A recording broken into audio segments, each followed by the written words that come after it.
Welcome to Passport. Tita Flor, thank you gida. Okay, Naari ka di thank subong you. hapon. Kaupod namon sa postpad. Nalipay gid kami nga nakaupod naman si Tita Flor sa simbahan mo. Bao, Kay amen. Gid ka na. si Tita Flor na nadaan daw TikToker. Ay, yes! Hindi nami ang gid yung mga the moves siya bala kay ti syempre kung naluyahan ka nalipay ang mga tagipusoon bala. So gidi kami bi Tita Flor sang imo nga mga Aba, inagyan. kasaysayan ni Oo. Flor, very Lan grabe, mo, gid. ang mga kabataan tulad bala no nami kung mabatian naton ng mga inagyan ka ngaton nga mga katiguluangan kay dira man kita pakadto mo tamo kita matunan bala. Mabata pa ako, ano rin gid iba, pero edad ko, katumaw na agyan ko nga, actually ang nanay ko, ginasakit ra ni tatay. Daw, hindi bala namin ang family, how. Pero si nanay is, tanaran, daw, ginahugpong na gid ang kabataan na siyam kami nga buhian na. Ah, okay. So siyam gali ka mo Siyam Tita kami nga Flor. magbuhito. Ikaw pila ikaw tita? Ika-anom. Tapos bata pa kami karan, gabaligya gid man taken. Galsatak kara kang ano. Ay mahilig Ah, man ako sa negosyante negosyante ka. gid man ako daw. Ano ginasa mo, Namana kay tita? namana ako kay nanay. Galsa ako kara kaputo to sa pihak suba para Mao ka rayo. namit. Ano na nga puto tita? Cheese puto. Hindi ang puto bala sang una nga panahon ngarang daw may dahon balahaw.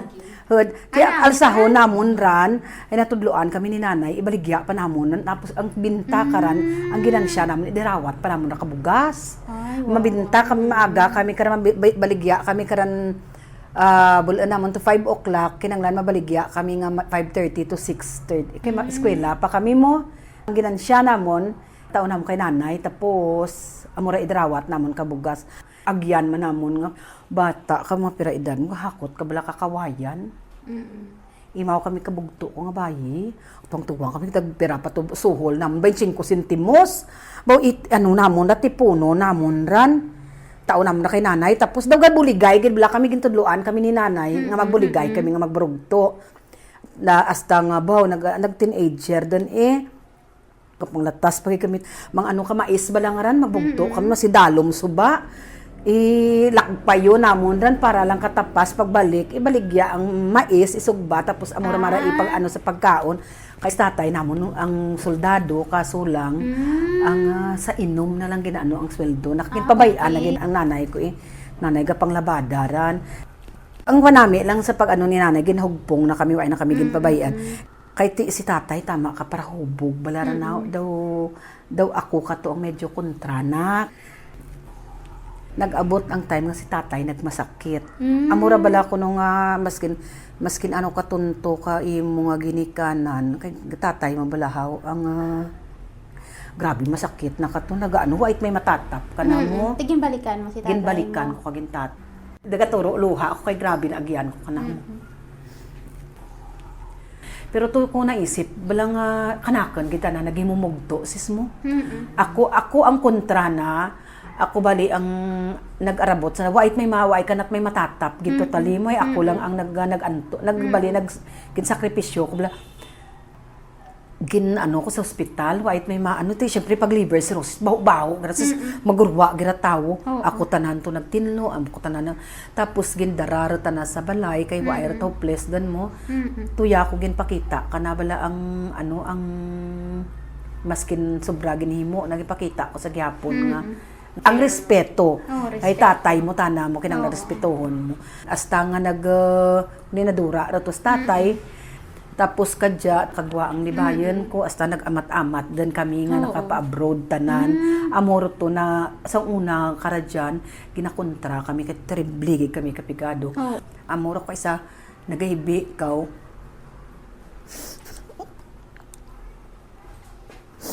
kay ang gintaw bala ni Lord sobra-sobra.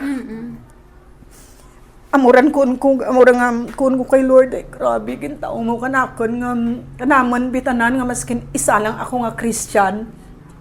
Pero tanan na ginapray ko ginano nagay kami ginbutong nagay kami sa kapigaduhon ang naguna nagwa ang bugto ko nga bayi tapos hasta nagbinuligay ang gintudlo bala ni nanay kanaman nga nga hindi magburugto ka mo, hindi ka mo magdalukanay.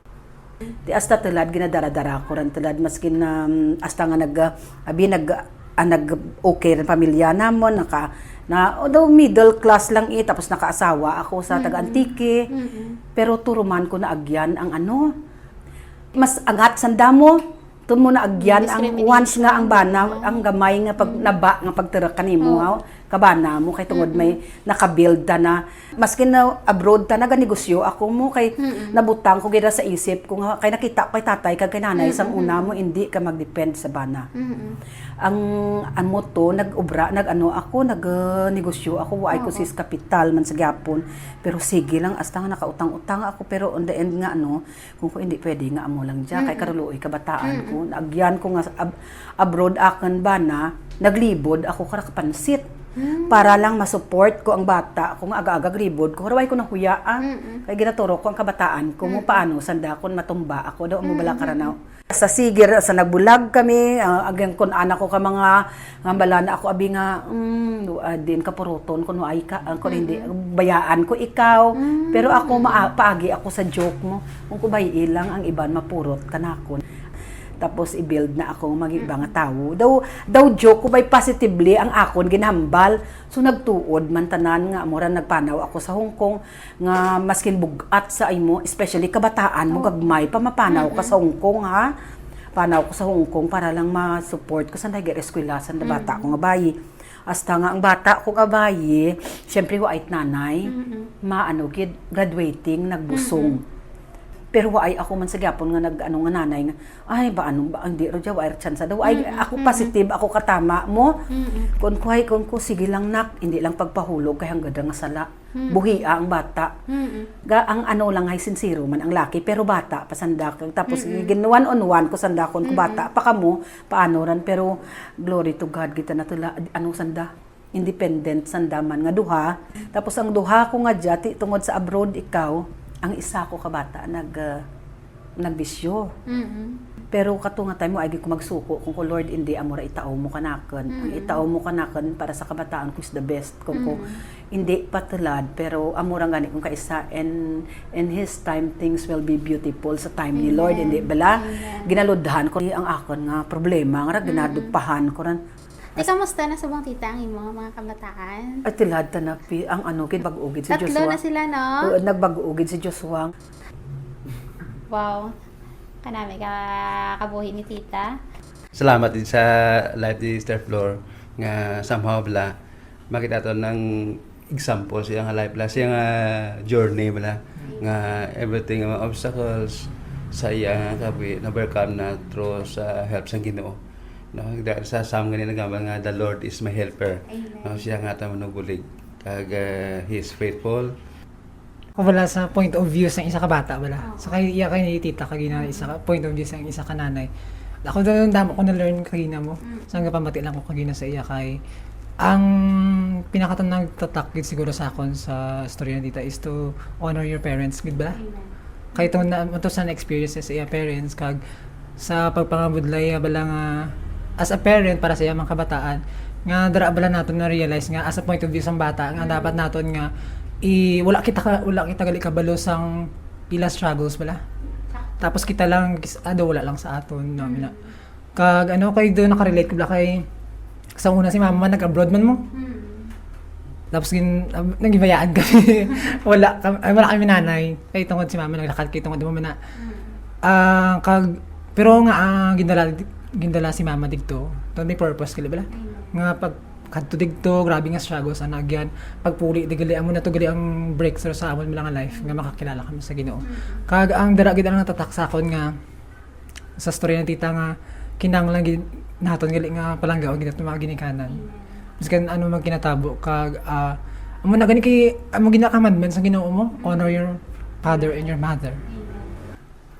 Namihan ko ba sakto na honor your parents nga biskan bala matabo bisan bala namo sa experience kay tatay namo na bala so maabot ang tinion nga italital bala grabe ang iyang why gid sa si Sister Flo why gid nagambal anything kay tatay na di ba siya ang kun sino pa ang gina siya pang may heart bala nga katipa nagamuma kay tatay na ako experience ko man ang parents ko layo mo wala kit ko nagbuya sa mga malain nga tinaga sa iya kay ambal ko kano pa nabo parents ko na sila mo kan na sila kalain nanay mo na sila mo kay ti kung wala sila wala ka man mo di ba So hindi lang naton maintindihan ang ilang nga sakripisyo para kanimo nga kamo diri sila dito sa malayo no hindi mo bla makita gid ang kabilgon sang ilang nga kabuhi nga gaobra sila dito.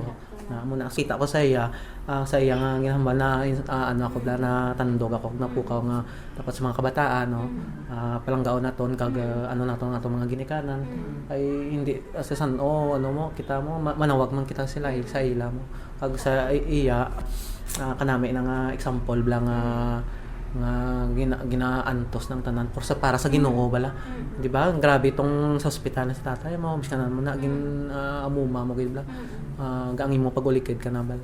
Kung basta gani parents na ginistoryan daw ka emotional ka na trio tabi nga tatlo nga mga experience nga to mga ginikanan hindi kita nag-abroad kag hindi naton kaupod balahaw. Ang una gana pamangkot ko nga amo na desisyon nila sa kabuhi man nga mas ginpili nila nga bayaan kami man nga kabudlay kung gadako nga way sang parent bala. Gabot man ako sa time nga grabe kainit ko kay sakon nga parents bala.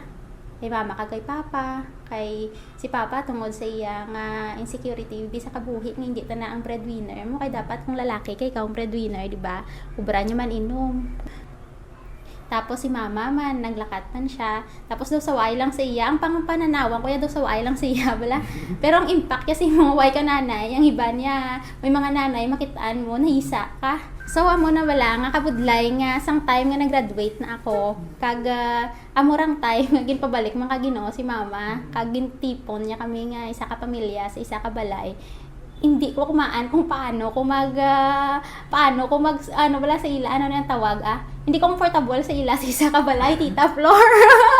Tama ka budlay mag-adapt bala nga nagdako kang wala parent hindi man gina totally wala pero hindi ka mo permi of the night tapos gulpi mo of the night kamo tapos ara pa bala nga hindi mo init mo bala ulo mo sa ila bala tituod na yang istorya mo pero grabe lang Ginoo ha gin-erase kito tanan ka Ginoo ang feeling nga hatred or ang feeling nga annoyed ko permi irritated ko permi sa ila bala kay hambas ang Ginoo hindi na paghulatang simpo nga wala ka ginikanan kag maghinulsol ka nga wala mo ginpabatsyag sa ila ang palangga mo sila bilang isa ka anak kay nakitaan ko man mo sa iban balahaw ti daw nasubuan man ko nga it's too late bala patay na si nanay mo tapos mambal ka bi for example nga ay kung tani kang buhi pata na nagamuko ka dya.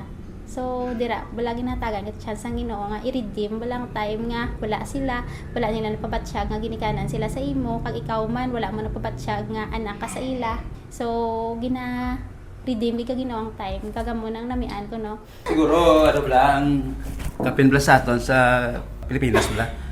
Nowadays kadamo nga nagkanto sa abroad. Tapos maka-relate sa nabla, mga bata nila, no? Pag sa mga parents man.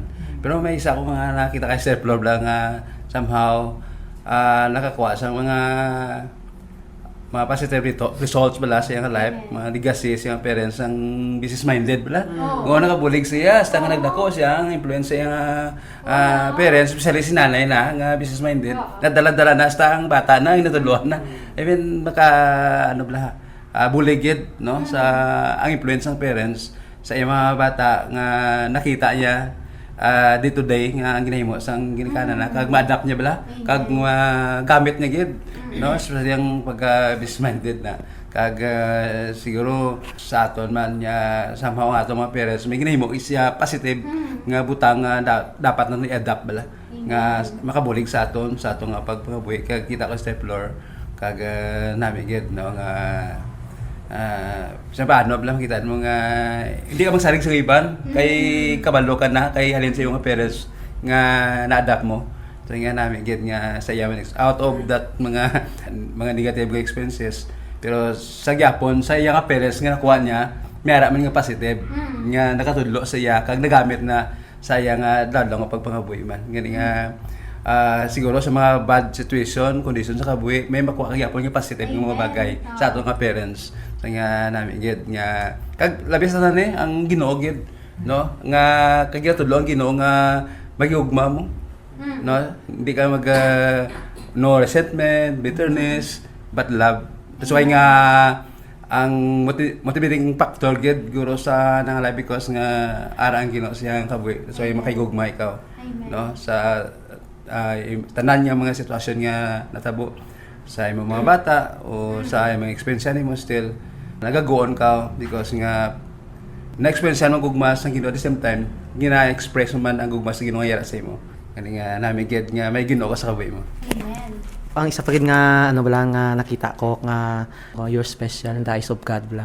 Tanan-tanan nga damo na nga ginagyan siya kabuhi no overcome. Nya bala niya nga damo mga ginahatag siya sang Ginoo. You need to exercise lang bala. So, muna na sa mga dalanon sa mga struggle na siya nga life nanampuwasan hindi tanan bala Sister Flora. Ga-depend sa Ginoo, depend on God. No amo nang ang nakita ko bala nga hindi ka magkauya kung ano ikaw bala. So basta ang tsakto lang bala ang imo nga obra bala nga hindi ikaw manakaw, hindi ikaw bla take advantage si mo kapariyo. Ang iya nag-ubra siya, ang tsakto ya, nag-ubra siya nga tsak, nang imakasaya. No kaya bala niya, God is ano nga strength mo, siya nga life mo. You are special in the eyes of God. Hindi man basta-basta ang iya ano mo, ang OFW ka mo. Tapos may in return ng kabataan mo nabilin bala. May mga circumstances man ang ako kaisa mo. Ginhadol na lang yung mga kabataan mo. Pero ang result okay gid ay ti ano mo sa Ginoo mo sa mga nagapamati no speciality ka mo sa mata kang Ginoo. Ang inyong makabuhi ano lang sa Ginoo look into the Lord sa mga circumstances no kaya hindi ka mo pabayaan ka Ginoo sa inyong makabuhi ay lift up ka mo sa Ginoo.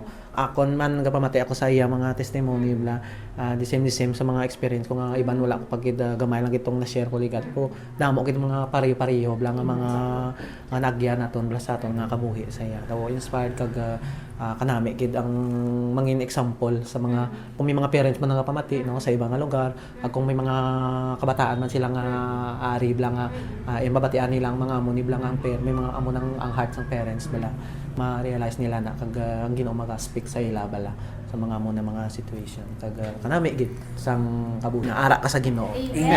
Ang mahal ko lang kay Sister Flor bla ang grabe ang encourage na bla nga biskan ano nga kabudlay nga pangabuhi kag dagpa pay gatinguha mga tanan nga gatindog gatindog bala grabe ang strength na bala nga ginatao kag Ginoo bla how hiti ang tanan ang hope ara sa Ginoo tanan ang paglaom naman mo do amoran bala ay ti kapin pa kay nag-Christian rentana grabe ang akin nga ano bala kana do kung nagaturo do man mahibi man ako kay nagahibi tana bala way ti do na ano ko bala do na batyagan ko man bala nga nga pagbatyag bala nga amo karan haw ay ti tanan kita nakaagi man kang lain-lain nga mga trials mga problema pay ti ang iban nga waay sa Ginoo ti daw sa maano dalang iban gani nagkaka-depress ren waay ren sa mayad nga paminsaran ang iban nagapurot ren kang kun ano ra diyan kun diin nakadangat amoran bala tapos ang kabataan as in totally kita na nga guba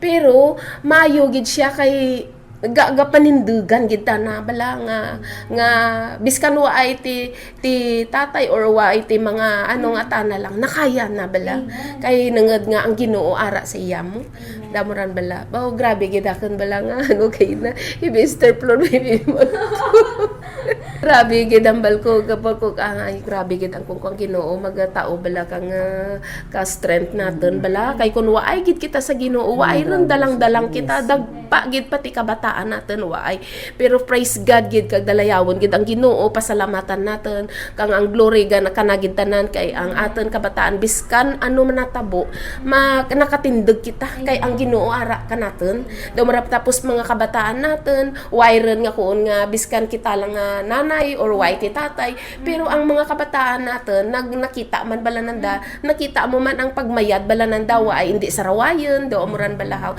ti amura ka pasalamat gid sa Ginoo nga biskan ako testin improve ako kabataan biskan ako lang bala nga nanay waay gid ako ti problema sa ako kabataan amula ra nakon pasalamat gid nga ara kami sa Ginoo ay glory to God gid sa tanan.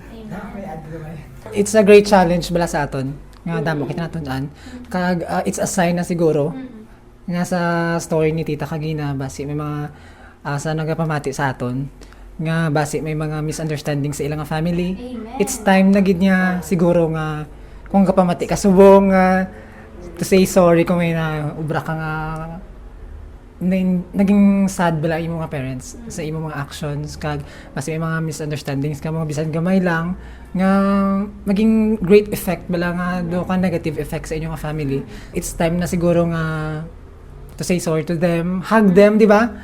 It's not too late guro nga humble kita nga I love you ma, I love you pa, di ba? No, di ba? Kay tungod ginapakita bala sang Ginoo nga part bala nga gina-fix sang Ginoo ang una gid ang family nyo. Kay tungod amo na ang love nga na bala nga i-show nyo man sa iban nga tawo. Kag inang love nga naghalin sa Ginoo gid. So may dugang ako bala kay nakita ko sa iya to unconditional love bala. Amo to nga situation nga why na sa makita nga ang ginhimo iya bala sa kita parents sa tatay na why na to sang ayaw na to grabe ang iyang paganto sa tatay mo.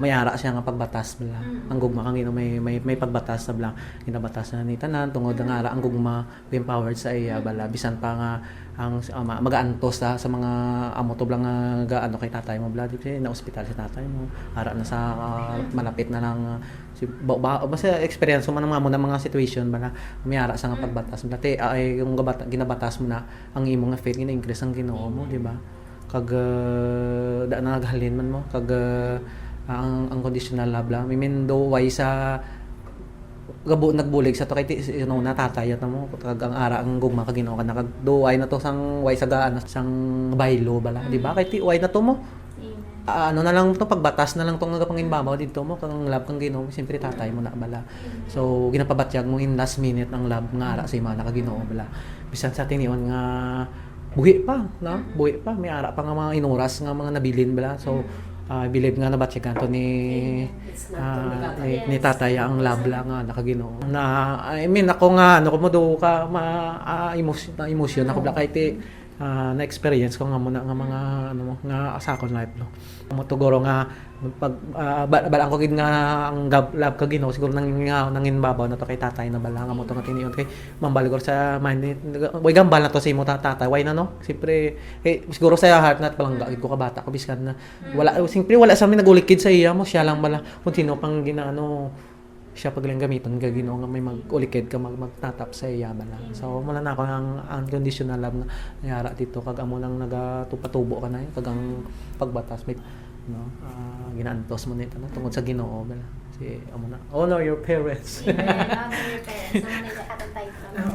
Honor your parents. Kanami gid katon nga mga nabatian nga thoughts and kanami isang realization wala nga na buo naton today and then kanami gid ka story ni Tita Flor nga nag sa aton kada isa nakarelate gid kita bala kag dira gid naton nakitaan nga ang importance nga i-honor naton ang aton nga parents gani sa amon nga mga listeners mga utod hindi pa too late Yes. kung buhi pang imong mga parents hindi pa too late so nagapangamuyo kami nga sa inyo tagipusoon subo nga kagabihon no buligan kamo ka Ginoo kung ano man ang inyong mga nabatyagan sa inyong nga parents no buligan kamo ka Ginoo nga i-pour out ang love niya sa inyong nga heart para nga mag-overflow kamo kag mapabatsyag niyo man sa inyong nga parents nga palangga niyo sila kay hindi na naton paghulaton ang tion nga wala na sila kag magambal kita ay kung tani hinubra ko ni kung tani amo ni nga magkaroon kita sang regrets kay way kita kabalo sang mga tinion so samtang pagsikpaton ginikanan gina-encourage namon kamo utod palanggaan yung inyong ginikanan show your love to your parents nambal kan Brother Kim kung kaupod mo sa mga parents kag tui siya utod kag haksa siya hambali siya nay tay palangga og gid ikaw nay tay salamat gid sa imong pagsakripisyo para sa amon nay tay na-appreciate ko gid ang imong mga ginapangobra